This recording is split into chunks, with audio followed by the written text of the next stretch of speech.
Well, Victorians are waking up to the first day of the state's fourth lockdown as tough restrictions return in a bid to try to contain this growing coronavirus outbreak. 14,000 people are in isolation with more than 150 exposure sites right across Melbourne and deep in regional areas. In a now familiar scene, state borders have slammed shut and offices, shopping centres and schools will remain empty as businesses and workers face an uncertain week in what is the first statewide lockdown since the end of JobKeeper.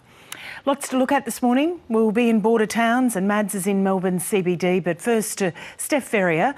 Steph, you're outside that mass vaccination hub there in Carlton Gardens. Take us through where the cluster stands this morning.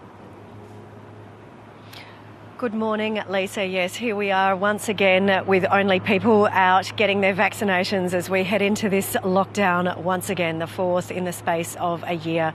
Now, just in terms of the cluster figures, we are still sitting at 26 infections at the moment. That encompasses those 11 people that tested positive yesterday. And of course, we are still awaiting the figures for today. They should come out at any stage very soon this morning. So we will update you as soon as we get those.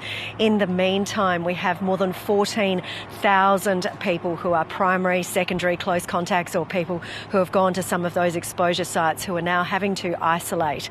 And there are more than 150 exposure sites as well. So it is really a rapidly evolving outbreak, and the Department of Health is urging all Victorians to keep an eye on their website just to see when those exposure sites are updated, just in case you have potentially gone to one of them. Now, in the meantime, of course, the lockdown has begun as of midnight. We are now in lockdown for another 7 days, and that means that we only have 5 reasons that we can leave our homes. That is for getting essential food or supplies, also going to work if we are authorised to be able to offer essential caregiving reasons, as well as exercise, but that's only for 2 hours a day and only with one other person. And also, of course, to get vaccinated, like the many people, dozens and dozens of people that are lined up behind me here at the Carlton Exhibition Building.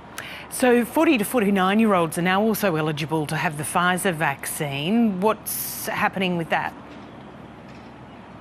Yes, well, at the moment, these sorts of sites are only accepting people who have booked, not walk-ins for the Pfizer for the 40 to 49-year-olds. The problem is that it was very hard to book yesterday. We had the phone line go into meltdown with some 77,000 calls received in the space of just 15 minutes on one occasion in the morning.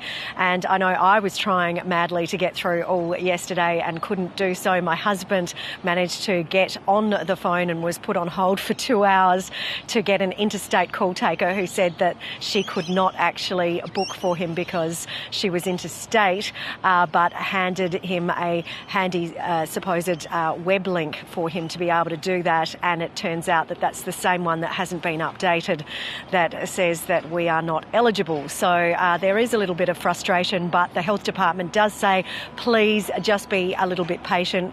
We'll try to get to you as soon as we can. And they are expanding operations to be able to have more call takers. The phone lines are now open once again. And James Merlino, the acting Premier, has said that, you know, he's really taken a bit of a swipe at the federal government, saying that really this all comes down to the slow pace of the vaccination rollout. If we had the Commonwealth's vaccine program effectively rolled out, we may well not be here today talking about these circuit breaker restrictions that we must impose to keep our community safe. So it's certainly hoped that we'll continue to see scenes like this behind me, with many people coming up to get vaccinated in the coming days as we go into the first day of a very long extra lockdown again. Thanks, Steph. And of course, the impact, is not just in Victoria. States and territories have closed their borders to Victorians. We've seen catching some people off guard with a group of people being stopped in their tracks in the middle of the outback. More than 30 Victorians were offloaded from the Ghan train in Marla, about an hour and a half south of the border between South Australia and the Northern Territory. The passengers were bussed back to Adelaide late last night, where they'd been placed in hotel quarantine.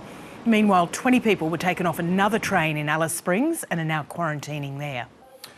Plans look to be moving forward for a new purpose-built quarantine facility in Victoria. The state wants to set up a 500-bed centre on the outskirts of Melbourne and is asking the federal government to pay for its construction. The Prime Minister has all but given the green light, saying he's attracted to the plan, which would see building work start in September.